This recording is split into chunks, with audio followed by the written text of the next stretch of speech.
এই ভিডিওতে আমরা বোঝার চেষ্টা করব মেসেজ সাবস্ক্রিপশন কিভাবে কাজ করে। সো আমরা প্রথমে সাবস্ক্রিপশন থেকে মেসেজ সাবস্ক্রিপশনে চলে যাব। এখানে আসলে আমরা দেখতে পাচ্ছি আমাদের কোনো ক্রেডিট নেই, জিরো ক্রেডিট রয়েছে।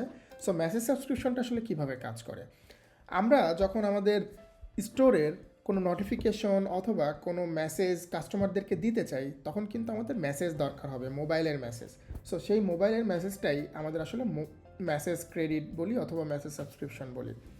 আমরা কিন্তু অর্ডারের নোটিফিকেশন খুব সহজেই কাস্টমারদেরকে পাঠাতে পারি।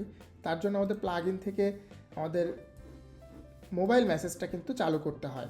এই ক্ষেত্রে আপনি যখন চালু করবেন এটি, আপনি যদি চান যে আপনার অ্যাডমিন ফোনেও মেইল যাবে, SMS যাবে, যেমন নিউ অর্ডার নোটিফিকেশন যাবে, অর্ডার স্ট্যাটাস চেঞ্জ হলে আপডেট হলে যাবে, কাস্টমারের কাছেও সেই SMSটা যাবে ফোনের মধ্যে, তাহলে কিন্তু এটা খুব সহজে এখান থেকে করতে পারেন। অথবা আপনি যদি চান আপনার কাস্টমারের ট্যাব থেকে কাস্টমারকে মেসেজ করতে, আপনার মার্কেটিং মেসেজ করতে, সেটার জন্য কিন্তু আপনার মোবাইল মেসেজ যে ক্রেডিটটা রয়েছে সেটা দরকার পড়বে। সেই কারণেই আমরা কিন্তু মেসেজ সাবস্ক্রিপশন নামে একটা অপশন রাখছি, যেখানে আপনি চাইলে আপনি মেসেজের সাবস্ক্রিপশন কিনতে পারবেন। আপনার ইচ্ছে মতো আপনি কিন্তু আপনার মেসেজ টপ আপ করে নিতে পারবেন, 100, 200, 5000, 10,000 যত দরকার হয় সেটা কিনে আপনি কিন্তু আপনার কাস্টমারকে মেসেজ করতে পারবেন খুব সহজেই।